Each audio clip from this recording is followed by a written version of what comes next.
भारत की सरकार है उसको कहीं ना कहीं एससी और एसटी का जो विश्वास है वो आज भी प्राप्त नहीं है। सरकार हमेशा से ही जो है आरक्षण की बहस को गर्म करना चाहती है, जबकि वो कोई बहस ही नहीं है। आज हजारों की तादाद में इसी मध्य प्रदेश में स्कूल बंद कर दिए गए, सरकारी स्कूल जहाँ पे गरीबों के वंचितों के बच्चे पढ़ते थे। आरक्षण पर वार क्यों किया जाता है? आरक्षण के मसले को बेवजह जो है विवादित क्यों बनाया जाता है? वंचित समाज की बात, वंचित जातियों की बात कर रहे हैं, उस वंचित वर्ग के बच्चे क्या योग्य है सिंधी स्कूल में पढ़ने के लिए? वहाँ देहरादून में दून स्कूल में जाने के लिए, अजमेर में मेयो स्कूल में पढ़ने के लिए, या किसी आईआईटी आईआईएम में पढ़ने के लिए क्या योग्य है? क्या किसी सेंट्रल यूनिवर्सिटी में पढ़ने के लिए योग्य है? या यहाँ के जो एमपी बोर्ड की जो कॉन्वेंट स्कूल है क्या उनमें पढ़ने के लिए योग्य नहीं है?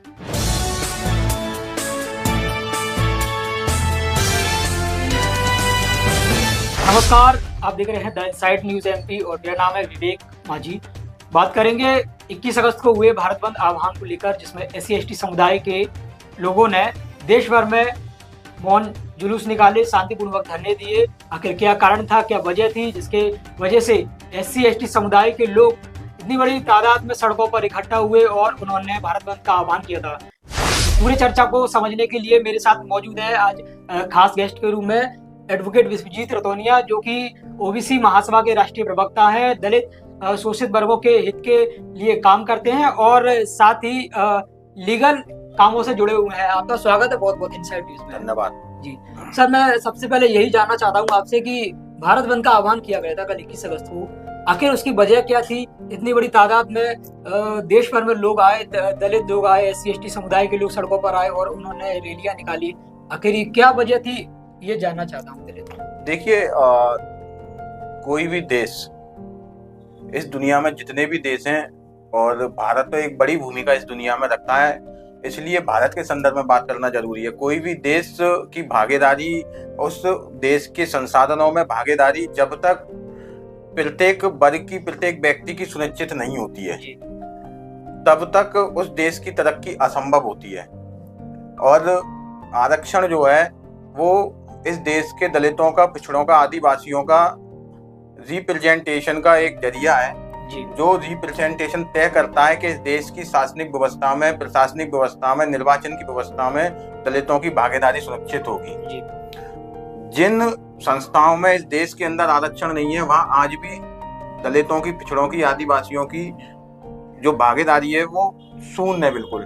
चाहे हम न्यायालय व्यवस्था देख लें, चाहे हम जो सरकारी लिस्टें आती हैं वकीलों की, जो सरकारी नियुक्तियां होती हैं वो लिस्ट देख लें, तमाम सारी वो व्यवस्थाएं जहाँ आरक्षण लागू नहीं है वहाँ आज भी शून्य है। तो एक आक्रोश इसलिए भी था कि बार बार आखिर आरक्षण पर वार क्यों किया जाता है, आरक्षण के मसले को बेवजह जो है विवादित क्यों बनाया जाता है। एक डर देश के लोगों में था, अगर आरक्षण खत्म हो जाएगा तो कहीं हमारा रिप्रेजेंटेशन खत्म ना हो जाए, हम वंचित एक बार फिर ना हो जाए। बार बार चाहे न्यायालय के माध्यम से, चाहे सरकारें इस पूरे मसले को जो है इस देश के अंदर एक बड़ी बहस का मुद्दा बना देते हैं, जो जन आक्रोश में तब्दील होने का काम कर देता है बार बार। अच्छा, कल आखिर ऐसा क्या था कि जिस वजह से इतनी बड़ी तादाद में लोग सड़कों पर आए कि सुप्रीम कोर्ट ने ऐसा कोई नया फरमान जारी किया था? उसको क्या समझे, आदेश समझे? क्योंकि देख रहे थे कि बड़े बड़े टीवी चैनल पर वहां पर ये सुर्खियां चल रही थी कि आदेश है, और तमाम सोशल मीडिया पर ये भी खबरें हैं या अफवाहें उड़ाई जा रही थी कि सुप्रीम कोर्ट ने ऐसा कोई ओबीसी एससी एसटी समुदाय के लिए ऐसा कोई आदेश निकाला है जो आरक्षण को खत्म करेगा। आखिर क्या था आदेश? था क्या है? देखिए, बिल्कुल स्पष्ट है इसमें कि इस पूरे जजमेंट में हम देखेंगे तो इस पूरे जजमेंट में आरक्षण की बात कही गई है, वर्गीकरण की बात कही गई है, क्रीमी लेयर की एक टिप्पणी इसमें है, जातीय जनगणना की भी बात है। लेकिन न्यायालय के माध्यम से क्यों? सरकार को अगर करवाना है तो खुद कर दे। मैं एक बात स्पष्ट कर दूं सबसे पहले कि देश के अंदर 21 तारीख को जितने भी आंदोलन हुए, जगह जगह प्रदर्शन हुए, ज्ञापन हुए, बंद हुए, शहर बंद किए गए, ग्वालियर में बड़े प्रदर्शन हुए, आप लोगों ने कवर किया, वो न्यायालय के विरुद्ध नहीं था, वो सरकार के विरुद्ध था। असल में सरकार जो काम करना चाहती है, इसे हमें ना राजनीतिक दृष्टि से मैं इस चीज को सोचता हूँ कि सरकार को, जो वर्तमान में भारत की सरकार है, उसको कहीं ना कहीं एससी और एसटी का जो विश्वास है वो आज भी प्राप्त नहीं है। उसने इस एसटी और एसटी में हमेशा से ही वर्गीकरण की बात की है। वो अगर भारत की सरकार चाहती, केंद्र की सरकार अगर चाहती, तो तथ्यात्मक सबूत पेश करके, तथ्यात्मक साक्ष्य पेश करके जो है इस वर्गीकरण के आदेश को विस्तृत करवा सकती थी और अच्छा करवा सकती थी। लेकिन न्यायालयीन माध्यम से जब कोई काम हम नहीं कर सकते तो हम ये चाहते हैं कि दूसरे के माध्यम से हो जाए। और ये जजमेंट जो हुआ वही हुआ कि जो केंद्र की सरकार चाहती थी, और उनने जब देखा कि सुप्रीम कोर्ट में जो मसला आ गया है वो सुप्रीम कोर्ट से हो सकता है, तो उनने वहां चुप्पी साध ली। हमारा पूरा जो लड़ाई है वो केंद्र की सरकार के खिलाफ है।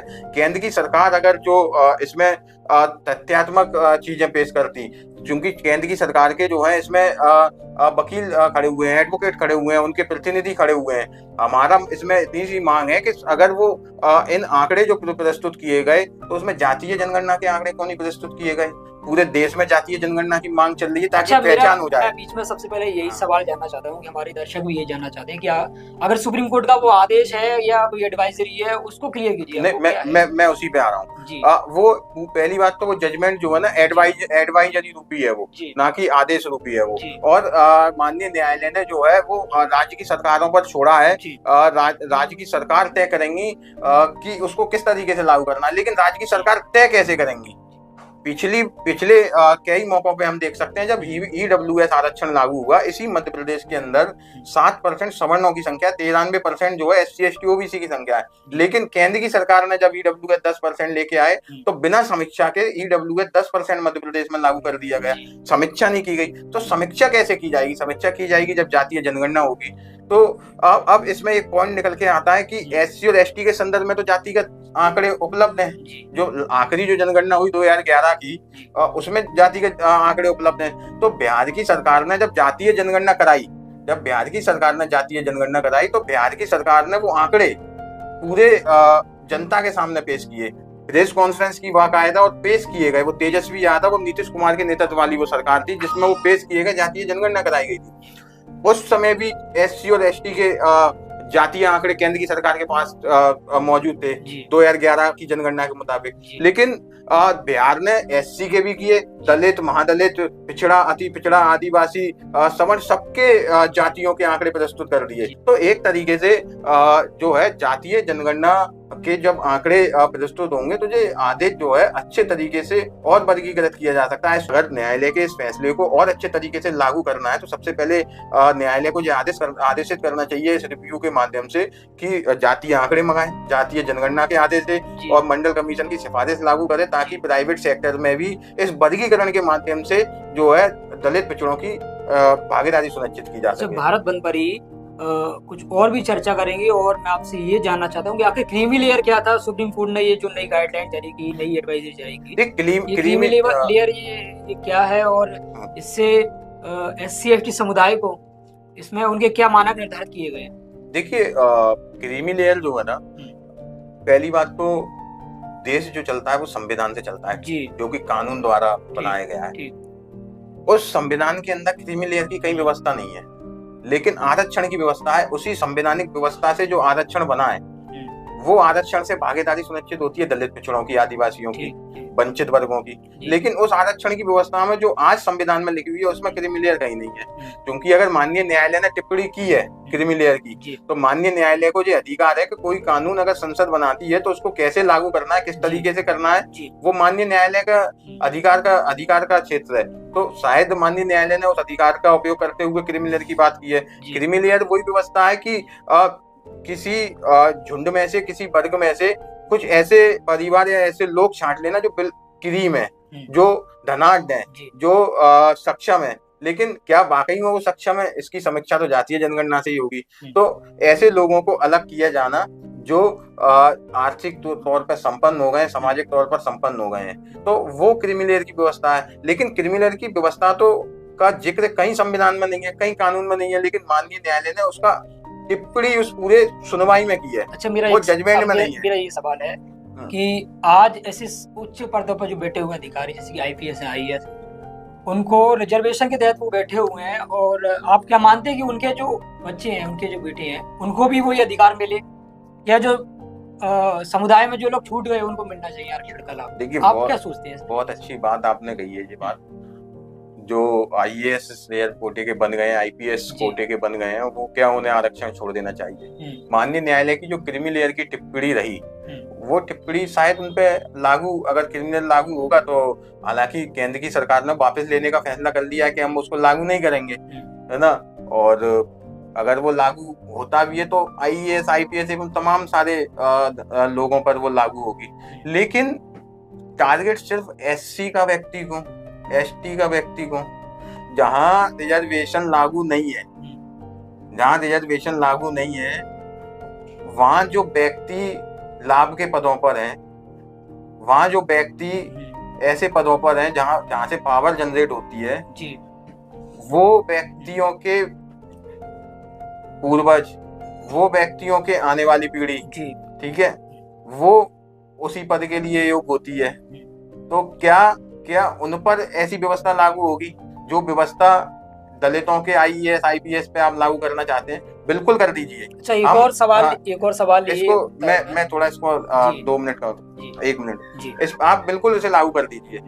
दलित परिवार का कोई आईएएस व्यक्ति, उसका आईएएस बनता है, उसको हम दलित एससी से अलग कर देते हैं, स्वागत करते हैं हम न्यायालय के फैसले का, लेकिन क्या सरकार उस सिस्टम में चेंज करेगी कि वो जो है दलित से बाहर आ गया, एससी कम्युनिटी से बाहर आ गया, क्या वो अब ब्राह्मण कम्युनिटी में जाएगा, ठाकुर कम्युनिटी में जाएगा? उत्थान कैसे होगा? जो एससी एसटी समुदाय के लोग हैं उनका उद्धार कैसे होगा, किस तरीके से होगा? देखिए, अवसर की समानता पैदा करना होगी। नई शिक्षा नीति जो लागू की गई है ना, हमें उस पर बात करनी है, बजाय इसके कि किसी को आरक्षण छोड़ देना चाहिए या किसी को नहीं छोड़ देना चाहिए। इस बहस को गर्म ना करते हुए, शिक्षा नीति जो लागू की गई है, आज हजारों की तादाद में इसी मध्य प्रदेश में स्कूल बंद कर दिए गए, सरकारी स्कूल, जहाँ पे गरीबों के, वंचितों के बच्चे पढ़ते थे। जिस वंचित समाज की बात, जो वंचित जातियों की बात जो कर रहे हैं, उस वंचित वर्ग के बच्चे क्या योग्य हैं सिंधी स्कूल में पढ़ने के लिए? वहाँ देहरादून में दून स्कूल में जाने के लिए, अजमेर में मेयो स्कूल में पढ़ने के लिए, या किसी आईआईटी आईआईएम में पढ़ने के लिए क्या योग्य हैं? क्या किसी सेंट्रल यूनिवर्सिटी में पढ़ने के लिए योग्य हैं? या यहाँ के जो एमपी बोर्ड के जो कॉन्वेंट स्कूल हैं, क्या उनमें पढ़ने के लिए योग्य नहीं है? तो न्याय प्रक्रिया से जुड़े हुए हैं, आप क्या विरोध करते हैं क्या सुप्रीम कोर्ट? देखिए, हमारा विरोध सुप्रीम कोर्ट का नहीं है, हमारा विरोध केंद्र की सरकार का है कि उसने न्यायालय को गुमराह करने का काम किया। अगर हमारी वो मांग है, हमारा ज्ञापन अगर पढ़ते, कल हमने जो प्रदर्शन किया ग्वालियर जिला मुख्यालय पर, उस प्रदर्शन में हमने जो ज्ञापन दिया, उस ज्ञापन में हमारी मांग केंद्र की सरकार के से है कि हमारी लड़ाई केंद्र की सरकार के खिलाफ है। उस ज्ञापन के अनुसार हमने जो उसमें मांग की है कि इस रिव्यू में जाना चाहिए और रिव्यू करना चाहिए माननीय न्यायालय को, और जो आंकड़े जो है जातीय जनगणना के, एससी एसटी के संदर्भ में जो मौजूद है, उनको कम से कम वो आंकड़े तो मंगाने का काम करना चाहिए। केंद्र की सरकार ने जो गलती की है, अवहेलना की है न्यायालय की, तो वो उस पर केंद्र की सरकार को दंडित तो होना चाहिए। हमारी इसमें जो प्रमुख मांग है वो जो है कि मंडल कमीशन की रिपोर्ट तो लागू हो, ताकि इस फैसले को और अच्छे तरीके से वर्गीकृत किया जा सके। तो इन दोनों चीजों की जो लड़ाई है हमारी, वो हमारी कल भी थी और आज भी है, और इस प्रदर्शन में भी हमारी रही। और माननीय न्यायालय के खिलाफ हमारी लड़ाई नहीं है, हमारी लड़ाई जो है केंद्र की सरकार के खिलाफ है। वो हमेशा से ही गलत आंकड़े पेश करते हुए आए, न्यायालय को गुमराह करते हुए आए। तो हमारी लड़ाई माननीय न्यायालय के खिलाफ नहीं है, हमारी लड़ाई है केंद्र सरकार के खिलाफ, वो हमेशा से ही गलत आंकड़े पेश करती आई है। ये कहना है एडवोकेट विश्वजीत रतोनिया का, जो कि ओबीसी महासभा के राष्ट्रीय प्रवक्ता है और दलितों के हित में अक्सर बात करते हुए, अक्सर मुद्दे उठाते हुए नजर आए हैं। कल 21 अगस्त को देशव्यापी भारत बंद का आह्वान किया गया था। दलित समुदाय बड़े तादाद में सड़कों पर दिखाई दिया था और कई लोगों के मन में यही सवाल था कि आखिर सुप्रीम कोर्ट ने यह कोई आदेश जारी किया है, आखिर क्या है? कई लोग घबराहट में पड़े हुए थे। तो आपको स्पष्ट कर दें, इनसाइड न्यूज के माध्यम से हमने ये जाना, हमारे आज के मेहमान गेस्ट के मुताबिक उनका कहना है कि सुप्रीम कोर्ट ने ये एडवाइजरी जारी की थी, ना कि कोई आदेश है। अभी राज्य सरकारों को ये रिव्यू पेश करना है। अगर राज्य सरकार चाहती है तो अपने राज्यों में इस कानून को बना सकती है और लागू कर सकती है। आपका क्या कहना है? अपनी प्रतिक्रिया जरूर दें। देखते रहिए इनसाइड न्यूज। नमस्कार।